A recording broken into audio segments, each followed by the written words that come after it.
Alrighty guys, I'm back at it again with another video. And this video today is about the Coleco Atom computer. It's basically just going to be a little demonstration of this computer because there just isn't that much information and really not that many videos about it on YouTube. So I have all this stuff and I really like it, so I figured, hey, let's make a video about it and do a little demonstration and just kind of give some more information about it. This also kind of could be considered a buyer's guide if you're thinking of buying one of these, just kind of what to look out for. So there's two different versions of the Coleco Atom computer. There's the standalone computer, and then there's the expansion module 3, as it's called, which requires the original ColecoVision game system to be plugged into it. So we'll get into that later. For now, we're just going to look at the standalone unit. So out of the box, you would have gotten the printer, the console, the keyboard, the joystick, which is basically this is exactly the same as a ColecoVision gamepad, but just colored differently. There's also supposed to be a controller holder, which I'll show on screen right now if I remember. Could not track one of those down yet. Still looking for a deal on one of those. And it came with Buck Rogers as well as, I believe, some other software, but that was definitely a packing game. So, yeah. This computer, what's really nice about it is it can play the whole original library of ColecoVision games, as well as 2600 games with the expansion port through composite video, which obviously the original ColecoVision can only do RF, so it's definitely a big upgrade just in that aspect alone. Screen's looking really weird on the camera. It looks normal in real life, but yeah, anyway.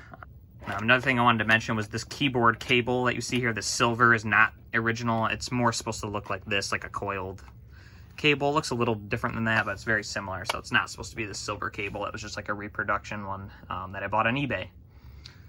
So here's the system itself. This door right here actually can come off. I'm not going to do it right now just because I don't want to break the clips. I'm always afraid of that. But if you open that up, you can see many expansion slots, which weren't really used. There is modern accessories, which I will not talk about, that do utilize those slots, I believe. But I just don't have any experience with those, so I don't really feel like I have the right to talk about it. But yeah, so here's the data pack drive, I guess you would say, because these are not cassettes. These are actually digital tapes. They are not analog, so it's very different than you may expect. So that was mainly the exclusive games they ran on these, what they call super game packs. So literally you would just insert these, turn the computer off and back on, and then it would boot immediately into the game. There's no commands or anything you need to type. It recognizes that there's a tape and it runs the game, which is pretty cool, and I'll show that very soon. So the front here is where the keyboard plugs in. Shut this computer off real quick and just take a little tour around it and unplug everything here. But yeah, this is not very hard to understand in terms of hookups. So in the front, you know, your drive, you can add another drive, which is very cool. Again, your keyboard connector. On the side here, you have two joystick ports for your ColecoVision controllers, as well as the expansion module interface, which is compatible with anything that the original ColecoVision, I'll bring over here, keep mentioning it on the system, anything that's compatible with this, so like the 2600 adapter, will also work on this computer, so that's really cool that they kept that compatibility. And then around the back, got our channel select switch, focus, channel select switch, as well as, and this port to the left is for RF, so you can use RF obviously with your channel selector here. And then this is composite video, but you can also get composite video out of this port here, as well as this is where you get your audio. So what I used was a Commodore 64 Luma Chroma video cable, and I just labeled, it's just the standard 5-pin DIN connector, and I just labeled the cables what they are, so the video and audio, because they don't line up with the correct colors, but it does work. And around this side, You'd think, oh, there's a third controller port here. No, that's where the printer plugs in, which we will talk about in a minute, which is required to use the computer, which that is very annoying, which we will get into that.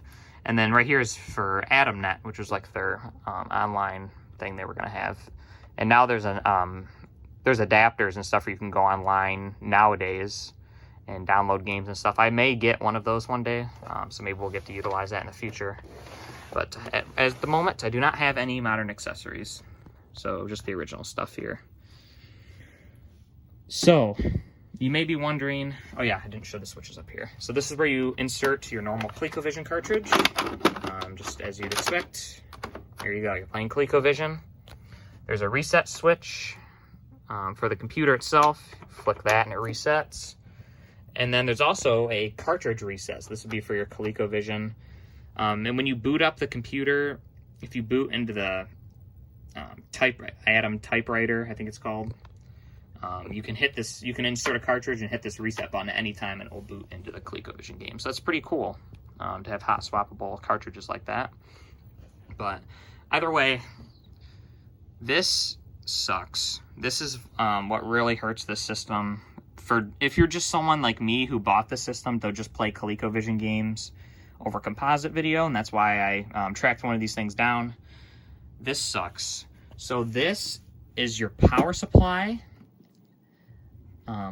as well as the power switch. So for some reason, I don't know who thought of this, they put the power switch for this console on the back of the printer, which is required to be used. So as you can see there, focuses, there's a power switch. Luckily, they seem to be, I have two printers that I've owned. They seem to be far more reliable than the ColecoVision power switches, if you guys know. These are awful. They always fail, these power switches. But these seem to be pretty good, these ones in the back of the Coleco Atom printer. So that is something. It seems to work every time that I've used it on both these printers. So that is definitely a plus. But yeah. And this printer here, why I have two printers that I wanted to show today. Obviously this one has some flaws. Whole lever is broken off and has a big crack and other things. But it does work, which is very cool. This one works as well, but it's gonna be hard to show here. On the wheel here, as I was typing some letters in, it was just breaking them off. So you can see there's a ton missing right there, and then along the top, it's supposed to be full like that, full of letters, and then it would spin around like a typewriter as you're typing. But unfortunately, the plastic has become very brittle. These use different mechanisms too. If you see here, it's a little different, the layout of these. So pretty cool. So yeah, when you're buying this, don't expect the printer portion of it to work. Mine actually does, this one. You can see, and I will show this, hopefully. I do have issues with this printer sometimes where it'll like try to, when you turn the computer off and on, it'll do like a little thing where it slides over and goes back to the starting position, and sometimes it'll get stuck, so we'll see. Hopefully I can show it in this video. But if not, you can see it did print here. Very dull. This is the original. I've not replaced the ribbon at all. So I wrote, this is a test of the Coleco Atom printer. And you can read it there, it is legible, so that's pretty cool. You can slide the paper up and down, which is nice. So yeah, kind of very similar to a printer in that aspect. It's more similar to a printer than it's a lot more similar to a typewriter than a printer, if you think about it. Which makes sense because the software calls it the typewriter. So let's show that now. I'm gonna get all this hooked up and come back. Really quick, I did forget to mention one more piece of hardware before we turn it on. It's this little thing. This plugs in on the side here where the printer plugs in. So you'd plug it in like that and then plug the printer into this. And then it gives you the socket for the ColecoVision power adapter. And I believe what this would be used for is if you wanted to use the trackball controller, or otherwise known as the roller controller, on the system. I'm 99% sure this is that's what this is for. If that's true, please let me know. I have not tried it myself, but I don't see what else that would be for. So that's another thing. I'm assuming this was sold separately, but maybe not. But I do have it. So yeah, let's boot this computer up. It's gonna be kind of hard to get it all in frame here. This thing's so big. So let's go for it.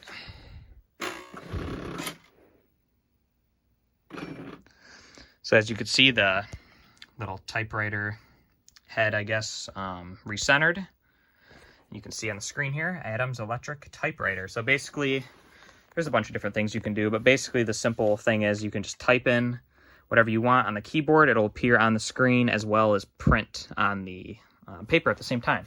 So I'll show you the paper as I'm typing here, just so you can kind of see how it operates. Let's type hello.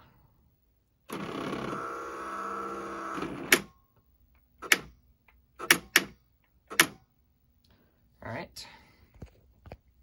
Hello. This works. Made a typo there, but that's okay.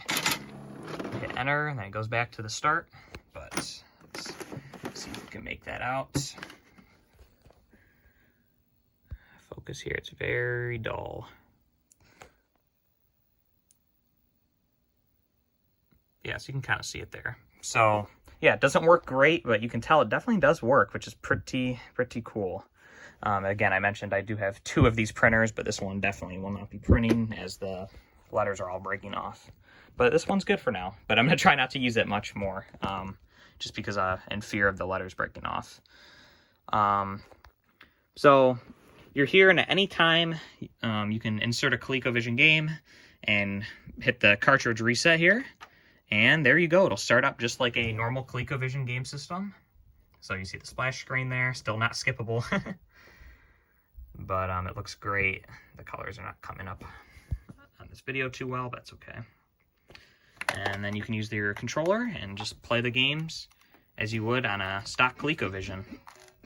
And it works very well. So yeah, very cool. So now I'm going to show the startup of one of the cassette-based games, although they're not cassettes, the Super Game Pack games.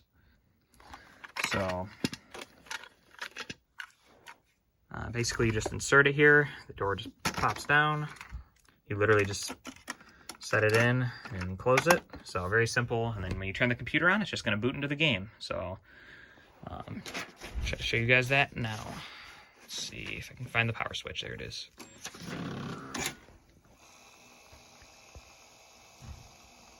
It's loading now. You can see the tape spinning.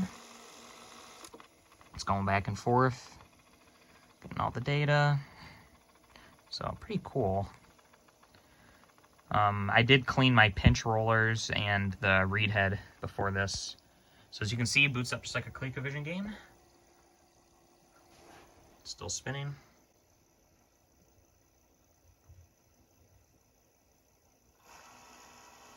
Buck Rogers Super Game, that's what they call all of these games. They're all super.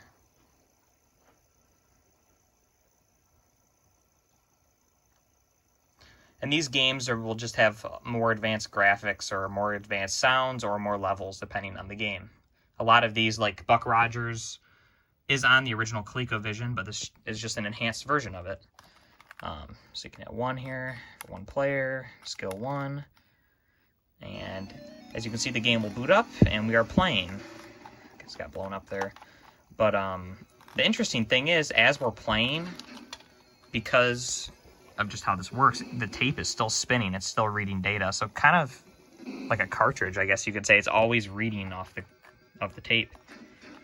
Not always, but most of the time. Like right now, all the data has been read. It's not moving, but I'll watch here. So we're going, we died. So no reading, but once we get a game over, you will see that it's going to start reading again. Or we go to the next stage, like this. So you can see the tapes rewinding and then going to a different part. So very cool. Another cool thing is that the high scores, you can save your high score. So that's really cool. That was like a first of their time. Like that is, I don't know of any other console of this era that can save high scores like that, other than like certain Commodore 64 games and stuff like that on disc. And yeah, sometimes this drive makes very loud noises, as you can see, but it does work, so that's Pretty cool. Wait for the high score screen to come up here just so you guys can see that. Someone's high score is around there. The previous owner. I just received these tapes today, and that's why I wanted to make this video a long time ago. I just didn't have any tapes. As you can see there, Josh and Dad were really playing this a lot. Well, I guess they're using the same account. I don't know, but there's the high scores there from the previous owner, so that is very cool to have that. So I'll shut this off. I did want to discuss one other thing. I've heard, I don't know exactly how it goes, but apparently if you leave these whatever high-speed data packs by the printer when you turn it on or something, it can erase all the data, and that was a big problem. The funny story is, I bought a copy of Buck Rogers, and as you can see, it has a bad note on it because this game boots up but then has glitched graphics once you actually get into the game. Like the title screen looks fine, but the actual gameplay does not work properly. So that's a shame. So it can definitely be a little risky buying these games today, for sure. I know there exist emulators that you can put in here and stuff like that, but I'm just talking about original tapes like this.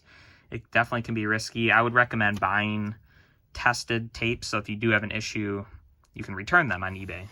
If the seller says tested, they're going to have to take the return if they don't work. I'm not going to return this one just because it's so cheap, but yeah. So that's basically the video portion of the standalone unit, but now I want to show the expansion module number 3 for the ColecoVision. Okay, so here's the expansion module number 3 on its own. So as you can see, again, 2 drives, so very similar. You can put your games here, you can expand, put another drive in here. Might be able to see the inside there, but yeah, there's still expansion slots in there, which you can kind of see. There you go, expansion module number 3. Keyboard plugs in the same way. So there's obviously no cartridge slot because you're going to have your ColecoVision slotted in the back here, which I will show that in a minute. And there's only one reset button just because for the games, you're going to use the reset button on the ColecoVision itself. Side here, you do have a pass-through for the expansion port, so you can still use your 2600 adapter. And then this tray is not required, but it's very hard to find and very cool. It basically just makes it a little nicer, just joins the 2 consoles together a little better. So that's where it would plug into the front of the ColecoVision, and then here's the tray, which is pretty cool. Pretty tough to find these things. Mine does have a little crack where this thing is. Yeah, a little crack down there, but it's not too bad. And then on this side is where you plug the printer in, which really sucks. Oh yeah, another thing to mention, this thing here, you know, it is here to hold the ColecoVision in, but the main purpose of this is you do not want to plug in your ColecoVision power adapter while it's plugged into this. I don't know what it would do, but you're not supposed to do it, so don't do it. So leave that port empty if you don't have this tray. If you have this tray, it won't even let you plug the power cord in, so that's pretty cool. So yeah, the printer you still need, and it plugs in right here, so that kind of sucks, but yeah, I'm gonna get this thing hooked up. I actually have not tried the drive in this yet, so we're gonna see together if this drive actually works or not. I haven't cleaned this one, but we're just gonna go for it. So yeah, let's get this thing hooked up. Okay, I just wanted to try to show the insertion of the ColecoVision. So just open the door. It's gonna be a little trickier with this whole setup here. It's kind of hard, honestly, to get it connected, but you just connect it. Said use expect, and then this part in the back kind of clips on. Try not to damage anything because this plastic has become pretty brittle. It's hard to get on camera. There we go. Okay, got it connected. So now we're gonna get it hooked up to the TV. All right, so here we are with the biggest computer in the world, pretty much.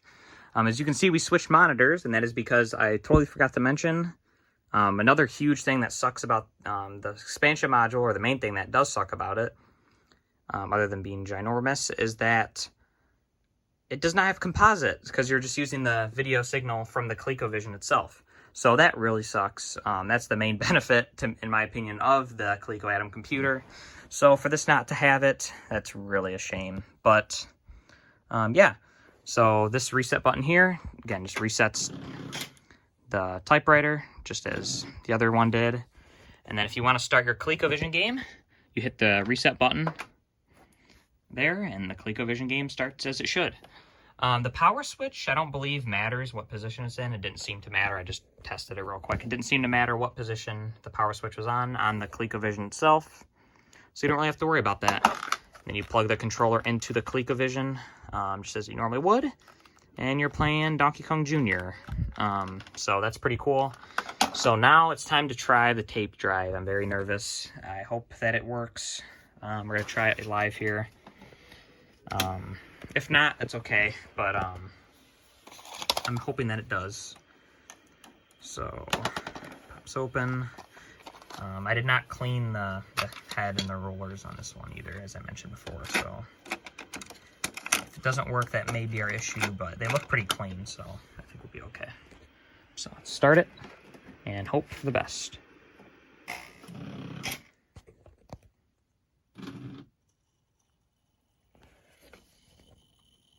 Here's something moving in there, but it didn't seem to try to start the tape. Let's try power cycle again. So this section here, I was just trying to get the tape working, and it was just really not having it. I was very confused, and I just kept putting it back in, back out, power cycling, and the tape reels were not spinning, as you can see in this clip here. And yeah, at this point, I was very, very confused what was going on. I assumed it just, that it should at least spin and not read, so, I'm fiddling with the little things there and trying to get the tape lined up correctly, and just, yeah, very confused at this point, but eventually we do figure it out, thankfully. Nope. All right. So, yeah, that's my video about the Coleco Atom computer. I just kind of wanted to demonstrate it real quick, and just kind of mention a few of the hurdles that you may come across while trying to do this.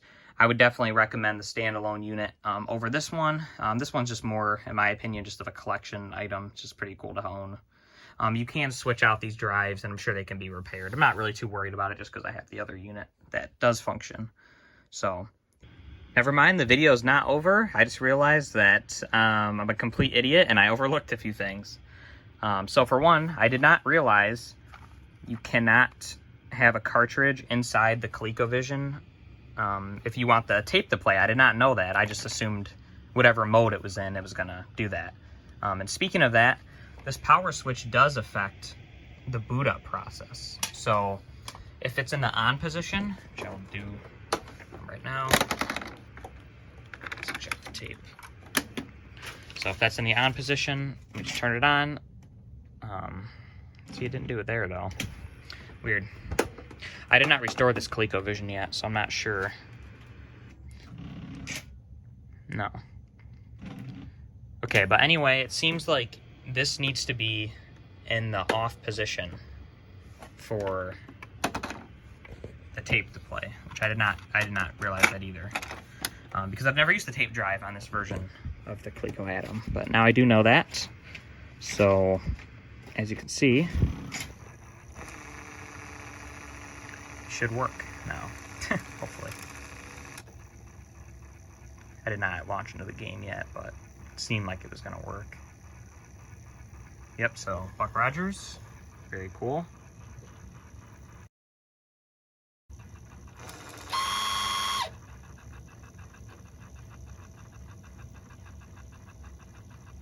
Loading, loading, loading. This one makes loud noises too. I wonder if that's normal, if they both just have the same issue.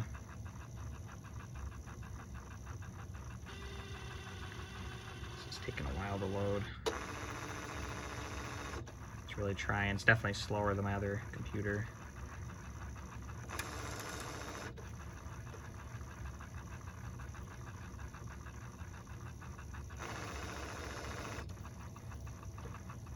Don't know if we're gonna get past the screen. Come on.